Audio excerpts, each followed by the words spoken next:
5-25 વર્ષ પહેલા એવો સમય હતો કે આપણો સમાજ નિર્ણય કરતો અને બીજો સમાજ એને ફોલો કરતો. આજે બીજા સમાજોએ નિર્ણય કરી નાખ્યા ને આપણે તો હજી વિચારણા નથી શરૂ કરી. પણ મારા મતે છૂટાછેડા એ મહત્વની વાત નથી, પણ છૂટાછેડા પછી એના બાપા પૈસા ગણવા બેહે છે. એ આપણા શરમજનક આપણા માટે.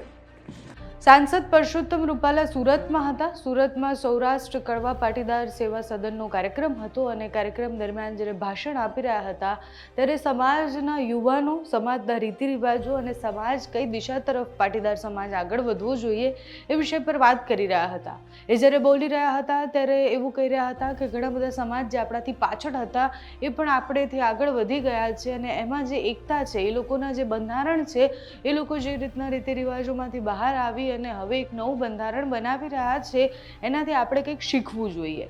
પાટીદાર સમાજના અગ્રણી અને પાટીદાર સમાજના નેતાઓ છેલ્લા કેટલાય સમયથી અલગ અલગ મુદ્દાઓ ઉપર લડી રહ્યા છે. એ ભાગીને લગ્ન કરવાવાળો મુદ્દો હોય કે પછી બીજા મુદ્દા હોય. પરસોત્તમ રૂપાલાએ જે ભાષણ આપ્યું એમાં લગ્નના રીતિ રિવાજથી લઈને ક્યાં બદલાવાની જરૂર છે. એમણે એવું કહ્યું કે આપણે દીકરી લાવવી પડે છે અને લગ્નમાં જ્યારે ચોરી ચાલતી હોય ત્યારે બાપ પૈસા ગણવા બેસે એ કેટલું શરમજનક છે એ વિષય પર પણ વાત કરી. સાથે જ એવું કહ્યું કે આપણે આટલા વર્ષોથી જે રીતના એકતા સાથે આગળ વધ્યા છીએ, આટલા વર્ષોથી આપણા રીતિ રિવાજો સાથે ઘડાયેલા છીએ, પણ એમાં હવે બદલાવની જરૂર છે. અનેક સમાજે પોતાના બંધારણ બનાવ્યા છે, આપણે પણ બંધારણ બનાવવું જોઈએ, કારણ કે આપણા યુવાનો માટે આપણે અત્યારથી કંઈક કરવાની શરૂઆત કરવી પડશે.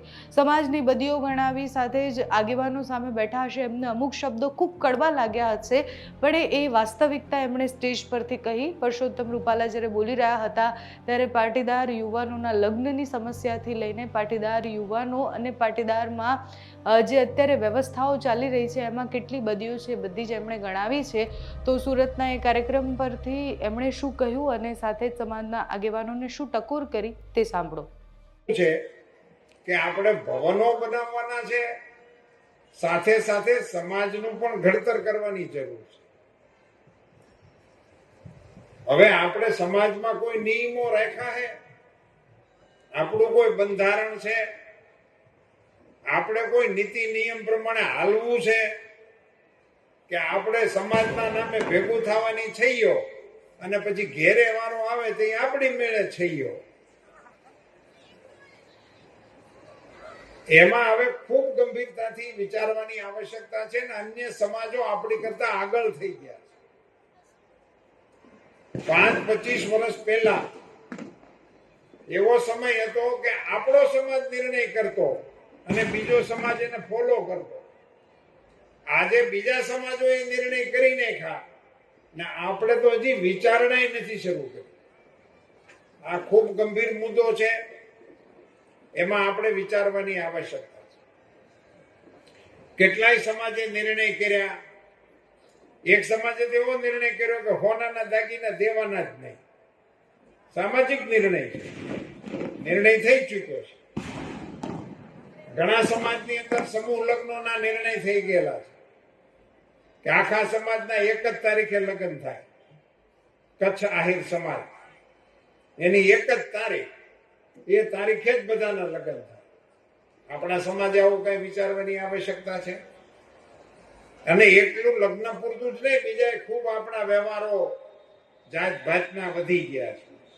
એમાંથી જો આપણે સામાજિક બંધારણની કોઈ અસર નહીં આપીએ તો આ ભવનો એ સગવડતા આપણી વધારશે, પણ સામાજિક પોત જે આપણું હતું એ પોત ઘસાતું જાય છે. જયરામ બાપાએ છૂટાછેડાની વાત કરી, આ બધું વધતું જાય છે, એનું કંઈક કરવું જોઈએ. પણ મારા મતે છૂટાછેડા એ મહત્વની વાત નથી, પણ છૂટાછેડા પછી એના બાપા પૈસા ગણવા બેહે છે. એ આપણા શરમજનક આપણા માટે. આપણે ક્યાં પહોંચી ગયા? આપણા સમાજમાં દીકરીના પૈસાની દેતી લેતીના વિષયો હાલે.